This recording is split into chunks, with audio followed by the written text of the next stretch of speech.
प्राप्त हुआ था और उस आदेश के बाद प्रधानमंत्री सहित केंद्र सरकार की पूरी तरह से जो है कि भाया मीडिया हिल गया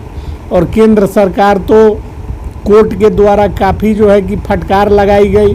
और पूछा गया कि आखिरकार केंद्र सरकार ऐसा क्यों कर रही है, क्या केंद्र सरकार जानबूझकर 95 पेंशनरों के पेंशन को नहीं बढ़ाना चाह रही है। और इसका जवाब दाखिल करने का आदेश भी केंद्र सरकार को दिया गया था। केंद्र सरकार को जो है कि जवाब दाखिल करना है, जिसमें EPS 95 पेंशनरों के पेंशन वृद्धि में हो रही देरी पर कोर्ट के द्वारा सर्वोच्च न्यायालय के द्वारा चिंता व्यक्त करते हुए जवाब दाखिल करने का जो है कि यह आदेश पारित है। उसी के बाद खबर आने लगी थी, जब यह आदेश आया था तो तत्काल प्रभाव से तत्काल बाद यह खबर आने लगी थी कि प्रधानमंत्री स्वयं बुल्ढाना महाराष्ट्र के लिए रवाना हो चुके हैं और महाराष्ट्र की धरती से ही पेंशन वृद्धि का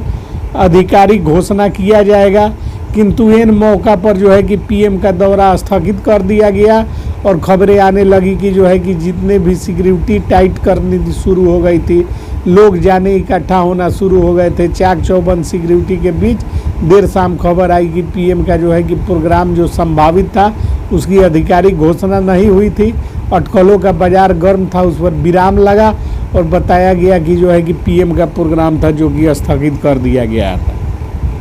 अब केंद्रीय सरकार के सूत्रों के अनुसार EPS 95 पेंशनरों का मामले में इस समय जो है कि बड़ी कार्रवाई प्रधानमंत्री मोदी करने वाले हैं और अपने स्तर से इस माह EPS 95 पेंशनरों के प्रमुख तीनों मांगों, जिसमें EPS 95 पेंशन वृद्धि सहित DA मेडिकल सुविधा आदि का घोषणा हो जाएगा और साथ ही साथ वैसे पेंशनर जिन्होंने हायर पेंशन हेतु अप्लाई नहीं किया है, उनके लिए जो है कि एक बार फिर पोर्टल खोलने की बात सरकार कह रही है। सरकार कह रही है कि हायर पेंशन के लिए जो लोग छूट चुके हैं उनको अप्लाई करने का मौका दिया जाएगा और इस माह जो है कि बड़ी कार्यवाही करते हुए EPS 95 पेंशनरों के पेंशन वृद्धि का घोषणा सरकार, केंद्र की मोदी सरकार कर देगी। ऐसा जो है कि प्रधानमंत्री के निजी सचिव के प्रधानमंत्री नरेंद्र मोदी ने जो है कि स्पष्ट कर दिए हैं, स्पष्ट बयान दे दिए हैं कि EPS 95 पेंशन वृद्धि पर उनका क्या जो है कि कार्रवाई करेंगे और क्या उनका विचारधारा है, क्या वह करने जा रहे हैं। और खबर जो है कि खुशखबरी आई है, काशी विश्वनाथ मंदिर के प्रांगण से निकल कर आई है खुशखबरी, तमाम पेंशनधारियों को मिलने जा रहा है बड़ा तोहफा और हर तरह की सुविधाओं से लैस करने का प्यार प्रधानमंत्री के द्वारा दिया गया। जो है कि एक तो NSE से जुड़ी हुई महत्वपूर्ण अपडेट जानने के लिए जो है कि चैनल पर बने रहिए और चैनल को अब तक सब्सक्राइब नहीं किया है तो सब्सक्राइब कर लीजिएगा, वीडियो को लाइक और शेयर से दूर कीजिएगा। कमेंट बॉक्स में हाइप का ऑप्शन मिलेगा, आपको हाइप जरूर कीजिएगा। हाइप करने से आपके पेंशन में वृद्धि होगी, आपको तमाम तरह की सुविधाओं के साथ आपके 4 सूत्री मांगों को मंजूर किया जाएगा और आप जो है कि शुरुआत पेंशन की राशि दी जाती है और बजट के संबंध में राशि का प्रावधान दिया जाएगा ताकि उसका समीक्षा हो चुका है, अंतिम मोहर लगेगी। इसके लिए EPS 95 पेंशनरों को हाइप मत भूलिएगा, थोड़ा देर वीडियो वॉच कीजिएगा, वीडियो को क्लिक कर वॉच कीजिएगा, तब आपको हाइप चुका है। और EPS 95 राशि बढ़ना 100% बढ़ते हैं। खबरों में आगे और आपको बताते हैं NSE से जुड़ा हुआ आज का ताजा अपडेट जो है कि आपको EPS पेंशन से जुड़ा हुआ आज का महत्वपूर्ण अपडेट। तो EPS पेंशन और पेंशनधारियों को द्वारा दिल्ली के जंतर मंतर पर 4 एवं 5 अगस्त को प्रस्तावित धरना एवं प्रदर्शन आंदोलन कार्यक्रम से पहले प्रधानमंत्री नरेंद्र मोदी का बड़ा ऐलान सामने आ रहा है। प्रधानमंत्री मोदी ने EPS 95 की राशि बढ़ाने एवं DA की राशि देने और बढ़ाने का फैसला कर लिया है। प्रधानमंत्री मोदी बाबा विश्वनाथ की नगरी काशी में एक दिवसीय कार्यक्रम में भाग लेने पहुंचे थे। प्रधानमंत्री से बड़े पत्रकार और मीडिया के सूत्रों ने जानकारी मांगी और उन्होंने जानकारी उपलब्ध करवाते हुए सारी बातों पर प्रकाश डाला है। एक एक सवाल पर चलते हुए प्रधानमंत्री के सचिव के द्वारा तमाम सवालों का जवाब दिया गया है। आपको बता देना चाहते हैं कि प्रधानमंत्री मोदी का स्पष्ट रुख साफ कर दिया है उनके अधिकारियों ने कि सब कुछ ठीक रहा तो पेंशन की मांग कर रहे, उनकी पेंशनरों की मांगों पर जो है कि इस माह फैसला ले लिया जाएगा, यानी कि इस माह के पहले हफ्ते में प्रधानमंत्री नरेंद्र मोदी ईपीएस को अंतिम रूप देने जा रहे हैं। प्रधानमंत्री मोदी के अधिकारियों ने स्पष्ट रूप से बताया कि ईपीएस 95 की राशि बढ़ाने की मांग देश के 78 लाख सीनियर सिटीजन कर रहे हैं। सीनियर सिटीजनों के द्वारा इस मांग को लेकर पिछले 7 वर्षों से महाराष्ट्र के बुल्ढाना में आंदोलन किया जा रहा है, जिसकी पूरी जानकारी प्रधानमंत्री कार्यालय नरेंद्र मोदी, उनके अधिकारी, श्रम एवं रोजगार मंत्री मनसुख मांडविया, वित्त मंत्री निर्मला सीतारमन और सांसद सदस्यों के अध्यक्ष यानी कि लोकसभा अध्यक्ष ओम बिरला जी को पूरी तरह है। वर्ष 2014 से पहले कांग्रेस की सरकार ईपीएस 95 पेंशनरों को 70 रुपए 75 रुपए पेंशन की राशि दिया करती थी, जिससे जो है कि आने जाने में भाड़ा ही खर्च हो जाता था, बचत कुछ नहीं था। प्रधानमंत्री नरेंद्र मोदी की सरकार बनते ही पेंशन की राशि पहली बार बढ़ाया गया, जिसका लाभ पेंशनरों को प्राप्त हो रहा है, वरना कांग्रेस जितना पेंशन देती थी उतना भाड़ा आने जाने में खर्च हो जाता था। प्रधानमंत्री नरेंद्र मोदी की सरकार और उनके अधिकारी बता रहे हैं कि सबका साथ, सबका विकास, सबका विश्वास, इसी का परिणाम है कि हम एक बार फिर ईपीएस 95 पेंशनरों की मांग पर जो है कि तटस्थ और जो है कि सुरक्षित और अहम फैसला लेने जा रहे हैं। उनके अधिकारी और निजी सचिव के द्वारा बताया गया कि उन्होंने प्रजातंत्र में सबको संवैधानिक तरीके से अपने मांग करने का अधिकार प्राप्त है और पेंशनर्स आगामी 4 एवं 5 अगस्त को इसी अधिकार का प्रयोग करने दिल्ली आ रहे हैं।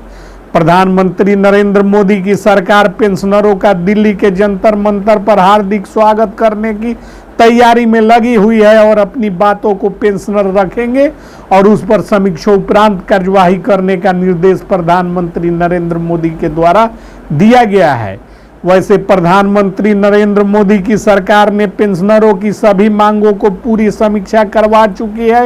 एवं प्रधानमंत्री नरेंद्र मोदी ने पूरा तैयारी करवा दिया है और सरकार वर्ष 2014 के भांति ईपीएस 95 के पेंशनरों को एक बार फिर उपहार देने जा रही है। प्रधानमंत्री नरेंद्र मोदी स्वयं सोशल मीडिया के माध्यम से समय समय पर पेंशनरों को संबोधित करते रहते हैं और कई बार भी बता चुके हैं कि किस तरह पेंशनरों की मांगों को मंजूर करते हुए उनकी 3 सूत्री मांगों पर फैसला लेने जा रहे हैं।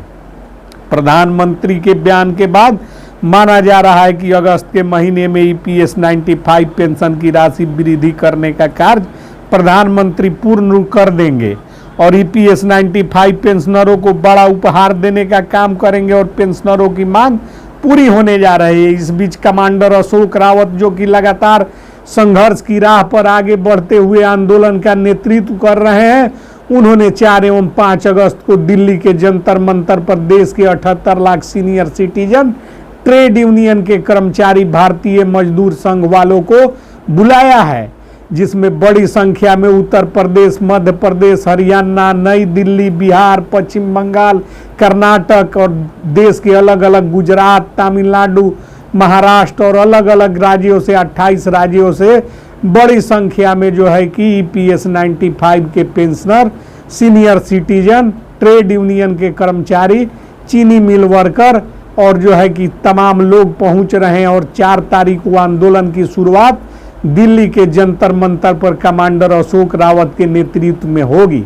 जो 5 अगस्त 2025 तक चलेगी और जरूरत पड़ने पर उसका विस्तार भी एनएसी के राष्ट्रीय अध्यक्ष कमांडर अशोक रावत जी स्वयं करेंगे। इस आंदोलन कार्यक्रम में कमांडर अशोक रावत जी ने देश भर के सीनियर सिटीजन को भाग लेकर अपने अधिकार की मांग और अपने जो है कि हक की मांग करने का आह्वान उन्होंने किया है, जिसमें आपकी सहभागिता सुनिश्चित होना 100% जो है कि जरूरी है। इसलिए आप तमाम लोग जो है कि ईपीएस 95 के पेंशनर्स हो, ट्रेड यूनियन के कर्मचारी हो,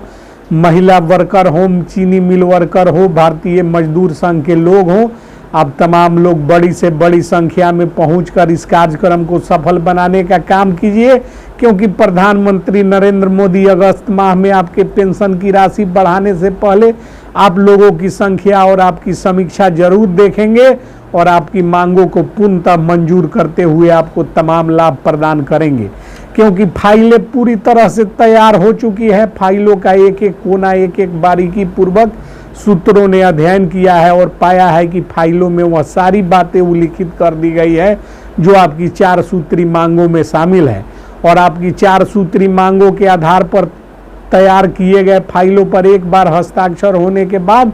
आपको कहीं आने जाने की जरूरत नहीं पड़ेगी। आपकी तमाम मांगे स्वतः पूरी हो जाएंगी और प्रधानमंत्री इस पर हस्ताक्षर करने जा रहे हैं। तो कार्यक्रम में भी पहुंचिए, वीडियो को शेयर और हाइप जरूर कीजिए, हाइप दीजिएगा। इसी साथ आज आप सबों को जो है कि प्रधानमंत्री नरेंद्र मोदी की अध्यक्षता में शाम 4:30 पर 4:30 बजे केंद्रीय कैबिनेट की बैठक सुषमा स्वराज भवन नई दिल्ली में होने जा रही है, जिसमें प्रधानमंत्री स्तर से कृत कार्यवाहियों पर हम आपको प्रकाश डालेंगे, आपको सारी जानकारी मुहैया कराने का प्रयास करेंगे। इससे पहले यदि आप चैनल पर नए हैं तो चैनल को सब्सक्राइब, वीडियो को लाइक और जो है कि शेयर करना मत भूलिएगा, यह बिल्कुल फ्री है। तो एक बार फिर जो है कि तमाम सीनियर सिटीजन, EPS 95 के पेंशनर, संगठित क्षेत्र के मजदूर और जो है कि ट्रेड यूनियनों और चीनी मिल के कर्मचारियों का जो है कि चैनल पर हार्दिक स्वागत और अभिनंदन करते हुए जो है कि आप सभी का आह्वान करते हैं कि वीडियो को लगातार और पूरा देखने का काम कीजिए।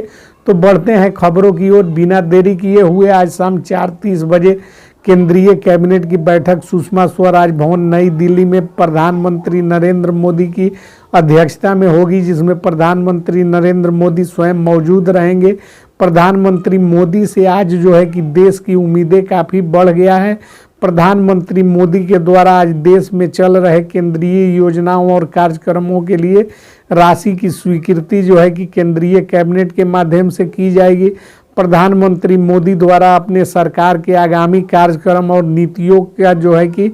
खाका आज तैयार किया गया है, जिसे प्रस्तुत किया जाएगा। प्रधानमंत्री मोदी के साथ साथ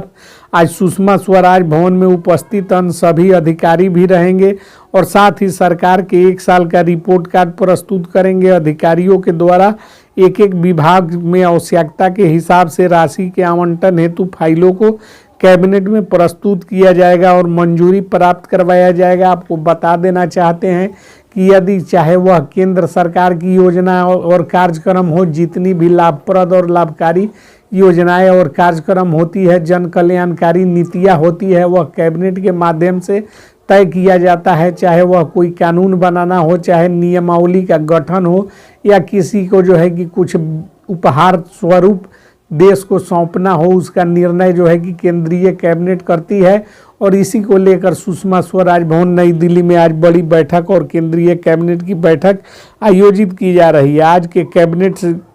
से देश का जो है कि पूरा ध्यान प्रधानमंत्री मोदी की तरफ आकृष्ट हो गया है। प्रधानमंत्री मोदी से लाखों लोगों की उम्मीदें लगी हुई है। लोग चाहते हैं कि आज कैबिनेट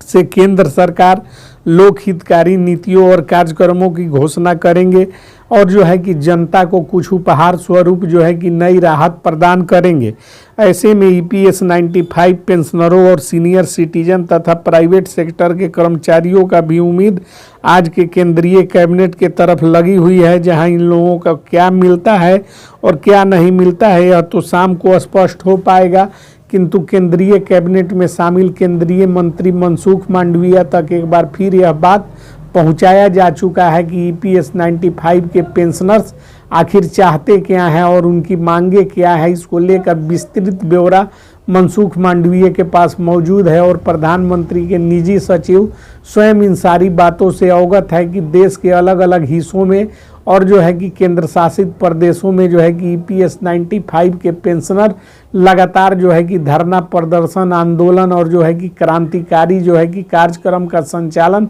कर अपनी जो है कि मांगों को रख रहे हैं और जिसे पूरा करना जो है कि केंद्र सरकार की बड़ी जवाबदेही है। EPS 95 पेंशनरों को जो है कि आज 1000 रुपये पेंशन के रूप में दिया जा रहा है, वह पर्याप्त नहीं है। उस राशि से सीनियर सिटीजन का जीवन यापन जो है कि कतई संभव नहीं है।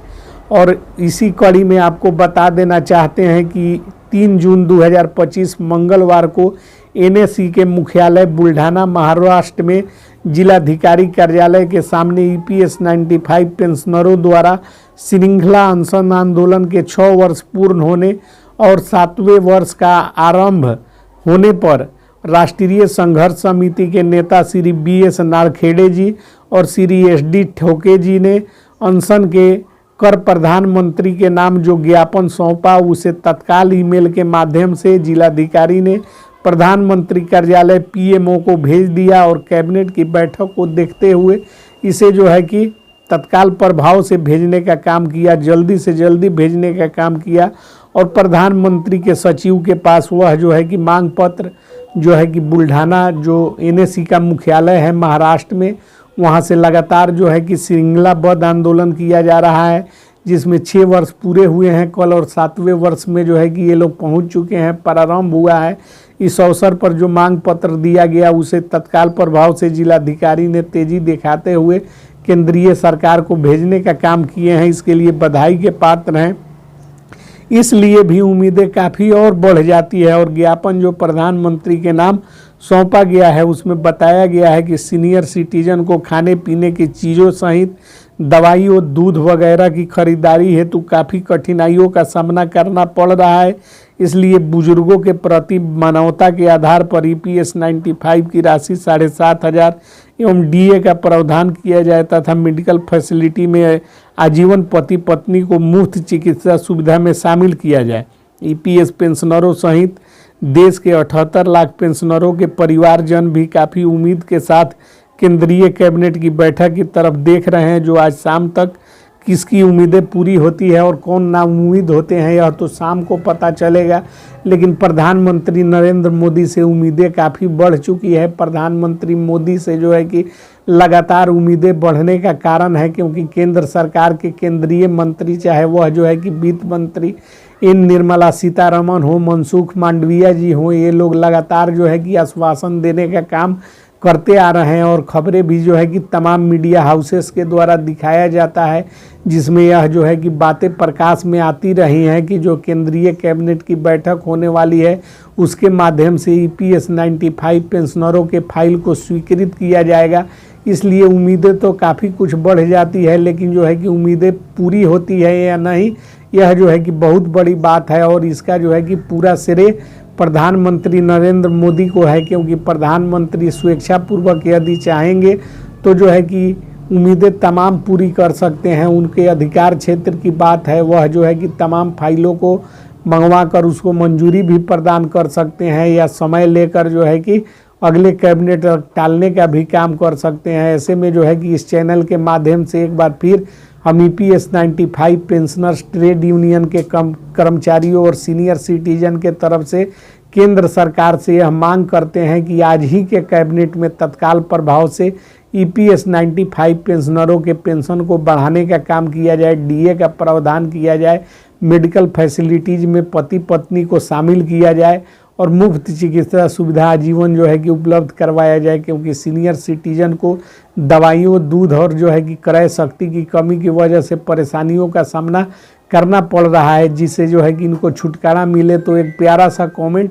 वीडियो में करने का काम कीजिए। आज दोपहर और शाम की खबरों में हम लेकर आए हैं दोपहर बाद शाम को जो है कि प्रधानमंत्री नरेंद्र मोदी के कार्यालय के द्वारा सोशल मीडिया इन्फ्लुएंसर्स ग्रुप को आमंत्रित किया गया और तमाम सवालों के जवाब में जो है कि प्रधानमंत्री नरेंद्र मोदी ने एक ही जवाब दिया है कि अब EPS 95 की राशि 7,500 खाते में भेजी जाएगी और DA का प्रावधान किया जाएगा, मेडिकल फैसिलिटीज मुहैया कराई जाएगी और 4 सूत्री मांगों को मंजूर किया जा रहा है। और तमाम तरह के फैसिलिटीज जो पेंशनर्स की मांग थी, जिसको लेकर दिल्ली के जंतर मंतर पर देशव्यापी राष्ट्रव्यापी 2 दिवसीय धरना एवं आंदोलन कार्यक्रम की शुरुआत सीनियर सिटीजनों ने कर रखी थी, जिसमें जो है कि विस्तृत ब्यौरा 18 सांसदों के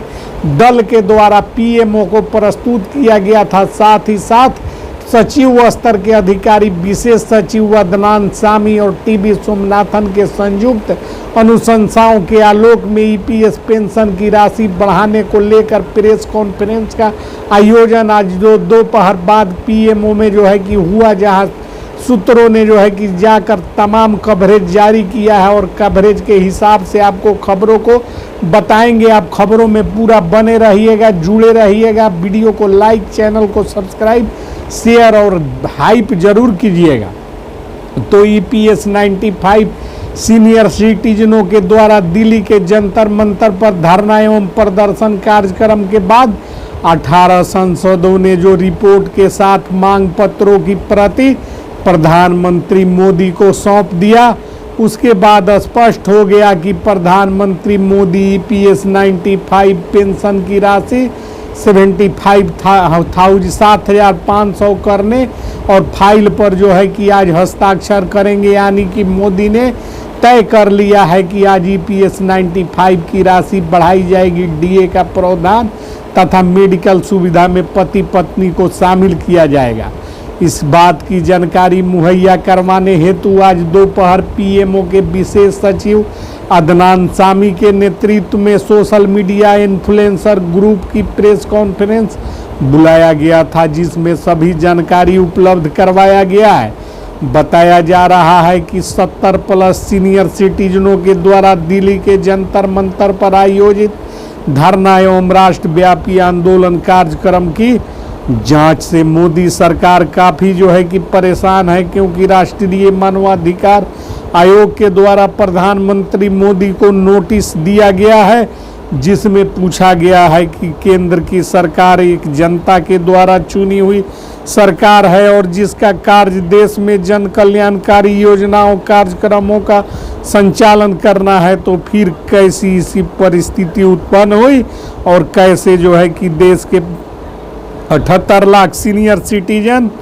जो है कि आज दिल्ली पहुंचकर आंदोलन करने को विवश हुए। सरकार को आंदोलन के पहले ही उनकी मांगों को पूरा करने में क्या जो है